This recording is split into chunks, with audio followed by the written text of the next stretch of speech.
Olá, meu amigo e minha amiga, obrigado porque você está acompanhando a nossa programação aqui todos os dias. Para mim é um privilégio falar para vocês. Então, eu agradeço a sua bondade, a sua atenção e espero que você tenha aproveitado bem esse tempo dessa semana que estamos aqui participando para orar mais, para estar mais com a sua família e também para estar mais presente na questão do estudo da Palavra de Deus. E com tudo isso, claro que a nossa vida se torna melhor. Nós temos mais força, mais fé e mais coragem para vivermos a vida, enfrentarmos os nossos problemas e vencê-los. Né?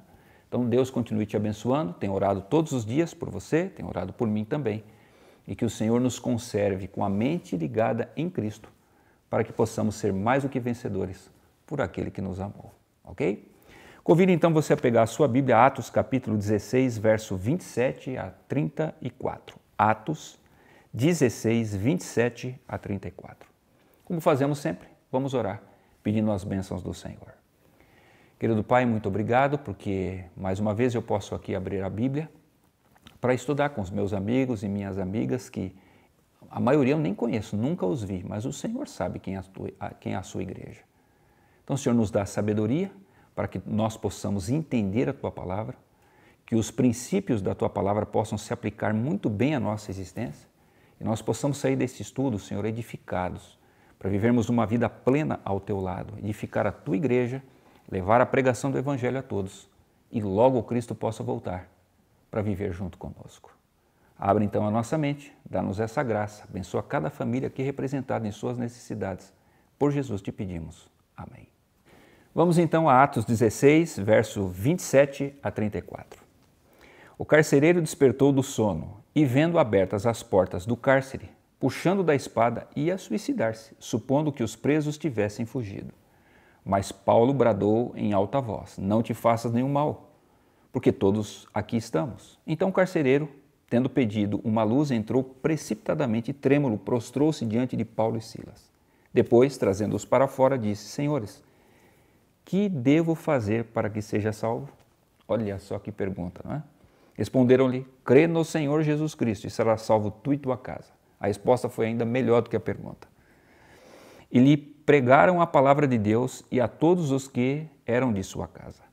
Naquela mesma hora da noite, cuidando deles, lavou-lhe os vergões dos açoites. A seguir, foi ele batizado e todos os seus. Então, levando-os para sua própria casa, lhes pôs a mesa e com todos os seus manifestava grande alegria por terem crido em Deus. Eu queria conversar com você hoje sobre o que nos torna verdadeiramente livres. O texto é muito claro em responder essa pergunta. O que nos faz verdadeiramente livres é quando nós entregamos inteiramente a nossa vida nas mãos de Deus. E para exemplificar essa verdade, eu queria usar dois exemplos. De um personagem que está nesse texto e de um que está dentro do contexto da vida desse homem. Então eu quero mostrar para você a infidelidade dos soldados romanos, aqueles que estavam lá cuidando do sepulcro de Jesus para que ele não ressuscitasse. E aqui a fidelidade do carcereiro de Filipos.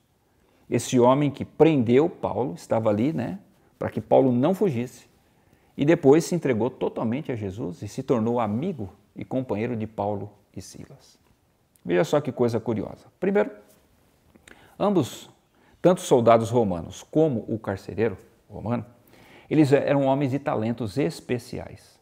Por isso foram escolhidos para fazerem a segurança, tanto de Jesus, que era uma pessoa extremamente importante nos seus dias, quanto de Paulo, o apóstolo pregador dos gentios. Ambos eram homens de confiança, você não daria uma tarefa dessa para qualquer um. Tinha que ser alguém que você diria o seguinte: olha, esse aqui vai cumprir tanto que se precisar ele morre pela tarefa. A tarefa dos soldados romanos era prender Jesus na tumba, para que ninguém dissesse o seguinte: olha, os discípulos vieram aí, roubaram o corpo de Jesus e agora estão dizendo que ele ressuscitou. Então vocês vão ficar aqui, não deixem os discípulos chegarem perto do túmulo. Já o carcereiro, ele também, a sua função era prender os servos de Deus. Era prender quem? Paulo e Silas na cadeia. Era essa atividade. Só que o curioso é o seguinte, ambos pagariam com a vida se a missão que eles receberam não fosse cumprida. Então, quando um prisioneiro se libertava, né, da cadeia, fugia, o soldado romano ele seria morto. E isso poderia acontecer tanto para os soldados romanos quanto para o carcereiro, tá certo? Mas nesse contexto, curioso é que para ambos acontece um terremoto. Os soldados estavam ali, né, desde a sexta-feira, cuidando ali do túmulo de Jesus. Passou a sexta-noite, passou o sábado à noite. E eles estavam ali, né, fazendo a guarda. De repente houve um tremendo de um terremoto e esse terremoto fez com que aquela pedra fosse movida. E Jesus então sai lá de dentro. Da mesma forma, quando o carcereiro lá de Filipos estava ali cuidando de Paulo e Silas, houve um terremoto dentro da cadeia que sacudiu os alicerces daquele enorme, eu imagino, né, daquele enorme prédio. Deixa eu fazer uma pergunta para você. Já aconteceu algum terremoto na sua vida? Na vida de todo mundo, a qualquer instante pode acontecer um terremoto, não físico. Mas é você, por exemplo, de noite, você recebeu uma ligação de alguém dizendo o seguinte: olha, seu José, o senhor é pai da fulana de tal? O senhor tem uma adolescente? Sim, tem. Então, sua filha acaba de sofrer um acidente. O senhor pode vir aqui ao hospital? Isso é um terremoto na nossa vida. Então você vai fazer um exame de rotina e o médico te chama e fala assim: olha, o senhor tem uma doença grave, uma doença séria. Quantos terremotos, né? Tem gente que o terremoto é o marido que chega em casa e fala assim: eu não quero mais viver com você. Eu tenho uma amante, eu tenho uma outra pessoa que eu quero viver com ela. Não quero mais viver aqui com você nem com os nossos filhos. Terremotos, todo mundo tem terremoto. Mas o que me chama a atenção é o seguinte: o terremoto, tanto para os soldados romanos quanto para o carcereiro, trouxe algo inusitado. Para os soldados romanos, o terremoto trouxe Jesus. Para o carcereiro, trouxe uma nova vida. Foi a chance, a oportunidade. Foi o elemento que Deus usou para levá-lo à nova vida. Não tenha medo dos terremotos que virão sobre você.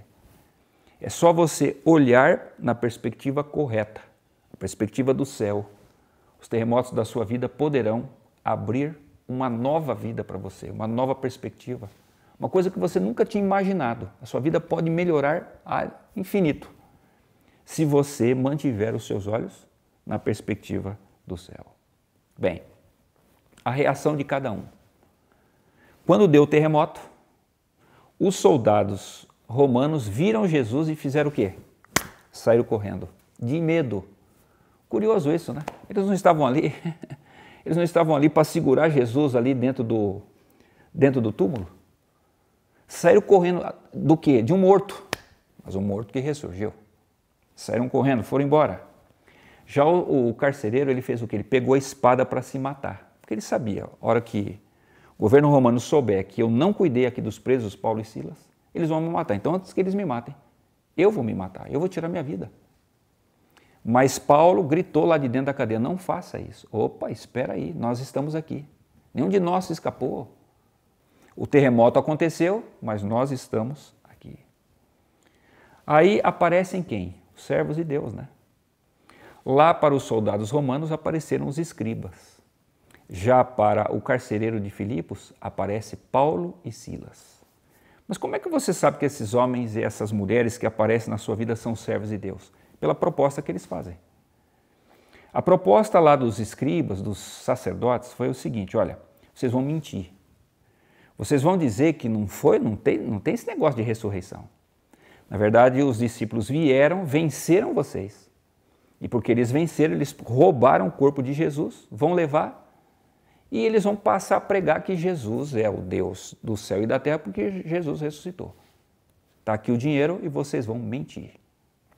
Já a proposta de Paulo e Silas foi qual? Depois que eles se apresentam, o carcereiro disse assim: meus senhores, eu vi vocês falando aí do Evangelho, eu vi vocês cantando. O que eu devo fazer para ser salvo? Qual foi a proposta de Paulo e Silas? Que você seja batizado, crê no Senhor Jesus Cristo e será salvo você e sua casa. Todos da sua casa podem ser salvos. É pelas propostas que você vê se você está diante de um homem de Deus ou se você está diante de um homem do maligno. Qual foi o resultado dos caminhos escolhidos? Os soldados romanos passaram pela vergonha eterna. Como é que um grupo tão pequeno de pescadores podia vencer um batalhão de soldados romanos. Ora, você está de brincadeira? Eles tiveram que assumir que eles eram fracotes, que perderam, né, na luta corpo a corpo para aquele grupinho de homens ali simples e humildes que pescavam peixes. Foram sempre vergonha pública para o governo romano. Já o carcereiro não. O carcereiro, ele é símbolo, ele é resultado da bondade e da misericórdia de Deus e para sempre ele é o símbolo daqueles que se entregam a Cristo e salvam, sabe quem? Simplesmente toda a sua família, toda a sua casa. Curioso é que os soldados romanos passaram também a ser, dentro do contexto bíblico, os representantes dos inimigos de Deus. Para você ter uma ideia, isso é tão nítido que lá no livro de Apocalipse a Bíblia diz claramente que quando Jesus estiver vindo, os soldados que prenderam Jesus e o traspassaram, estiveram ali naquele momento, né, vergonhoso para eles da ressurreição de Cristo, eles vão ressuscitar antes da vinda de Jesus para ver que aquele a quem eles mataram era verdadeiramente o Filho de Deus, o Criador do céu e da terra. E de novo serão destruídos pelo seu Senhor. Mas você tem aí, né, o carcereiro de Filipos, aquele que simboliza os amigos de Deus e aqueles que salvam as suas famílias para a eternidade. Deixa eu fazer uma perguntinha para você. Que história você quer viver? Que destino você quer ter? Você quer ser como os soldados lá romanos ou você quer ser como o carcereiro de Filipe? Eu acho que eu quero ser a segunda opção. Eu quero estar entre aqueles que vão levar a sua família para o céu. E como é que a gente começa fazendo isso? Entregando a nossa vida a Cristo. Foi o que o carcereiro fez. Ele tomou a iniciativa de ser batizado. E com isso ele levou a esposa, levou os filhos e todas as pessoas que com ele moravam. Deixa eu falar uma coisa para você, só tem uma prisão que te aprisiona nesse mundo, nessa vida. É você querer viver no mundo. Isso aí vai te aprisionar enquanto você estiver aqui e vai te aprisionar por toda a eternidade, porque você vai deixar de existir. Mas quando você entrega o seu coração a Cristo, você é verdadeiramente livre como Paulo e Silas eram. Veja só a situação, o contraste. Paulo e Silas estavam presos na cadeia, mas na verdade quem estava preso era o carcereiro, porque eles eram tão livres que apesar de apanharem, sofrerem açoites, era meia-noite, eles estavam cantando louvores e glórias ao nome de Deus dentro da cadeia. E foi isso que tocou o coração do carcereiro. Eles estavam presos pelas circunstâncias, mas eram verdadeiramente livres, porque já haviam entregue a sua vida ao Senhor. Enquanto isso, né, o carcereiro que estava ali fazendo a vez ali do governo romano, ele era totalmente preso. Então, queridão, você quer ser totalmente livre? Entregue sua vida a Jesus. Talvez durante todos esses dias eu estou falando para alguém que está no vale da decisão. Nunca se decidiu pelo lado de Cristo. Gosta, aprecia, curte ler a Bíblia, mas nunca foi batizado. Então, meu apelo é direto para você. Você que nunca foi batizado. Talvez eu estou falando para um garotinho, uma garotinha que com 8, 9 anos de idade ainda não entregou seu coração a Jesus. Querido, tome a sua decisão ao lado dele. Eu tomei a minha decisão ao lado de Cristo quando eu tinha 6 anos de idade. Minha mãe não me deixou batizar. Ela falou, Marcelo, você é muito pequeno. Eu fui batizado aos 11, no dia do meu aniversário. Que momento incrível foi para mim. Talvez eu estou falando para algum adolescente, algum jovem, que também precisa tomar a sua decisão. Mora com o pai, mora com a mãe. Os pais, né, não querem ser religiosos, mas você já entendeu que o caminho é esse, você quer ser livre. Então, queridão, vai com fé, confia no Senhor, seja batizado, para que um dia sonhe, pelo seu testemunho, seu pai, sua mãe, seus irmãos possam vir para a igreja. Talvez eu estou falando para uma mulher que é casada, mas recebeu os estudos bíblicos e entendeu, não, o caminho é esse aqui. Ai, pastor, mas o que o meu marido vai achar? Ai, pastor, mas o que os meus amigos, os meus filhos nunca vão concordar com isso. Minha irmã, talvez você seja a porta de salvação para a sua família. Edna era uma fiel seguidora de Cristo, mas ainda não tinha tomado a sua decisão ao lado dele. Com 62 anos de idade, ela estava feliz, vivendo com seu esposo lá no interior do Maranhão, e ela tinha 10 filhos com ele. Subitamente, naquele ano de 2019, o marido veio a falecer. Ela já ficou extremamente triste, mais de 40 anos casada com ele. 6 meses depois, um dos seus filhos menores também morreu. Ela entrou numa depressão tão grande e profunda que ela pensou, poxa, do que me vale a vida? Mas ela tinha parentes que eram fiéis ao Senhor, foram consolá-la e começaram a explicar as coisas da Bíblia para ela. Logo ela percebeu o caminho que ela precisava tomar, a decisão que ela precisava tomar. Ela então decidiu batizar-se e tornar-se uma fiel seguidora de Cristo dentro da Igreja Adventista do Sétimo Dia. Foi o que ela fez, se batizou.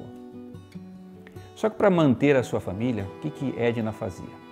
Ela vivia de plantar, mas de forma especial ela tinha açudes, onde ela criava os deliciosos peixes tambaquis, que eu gosto tanto. Ela tinha 9 açudes e nesses açudes então ela ia fazendo aquele criadouro. Só que na região onde ela mora, tem épocas em que vem uma chuva muito forte e acaba simplesmente, a água sobe muito, os peixes fogem do açude e se perde todo o cultivo dos peixes. No ano de 2020, em meio a todos esses problemas da pandemia, veio uma chuva tão forte que um dia o filho foi ver e disse assim, mãe, perdemos tudo. Dos 9 açudes que nós temos, 5 foram tomados tanto de água, subiu tanto que virou um mar. Quando ela escutou isso, ela entrou no seu quarto, se ajoelhou e em desespero ela rogou a Deus e disse, Senhor, só eu fiquei para cuidar aqui dos meus filhos. E agora, Senhor, se eu perder os peixes, eu não tenho um marido que vá me ajudar. Senhor, por favor, cuida de mim. Faça algum tipo de milagre. Ela então se acalmou e disse assim, quer saber de uma coisa? Eu vou lá nos açudes para ver o que aconteceu. Levantou-se e foi. E qual não foi a sua surpresa, querido irmão, ao chegar lá, realmente? 5 dos 9 açudes estavam cobertos de água, estava um mar. Mas 4 deles havia sido preservado, justamente os 4 onde estavam mais de 23 mil tambaquis. A hora que ela olhou para aquilo, ela percebeu uma coisa. Antes mesmo que ela orasse, antes mesmo que ela soubesse tudo aquilo, o Senhor guardou e disse assim, não, aqui você pode tocar, mas aqui não, eu vou guardar isso aqui, porque essa minha querida filha precisa desse sustento. Tudo por quê?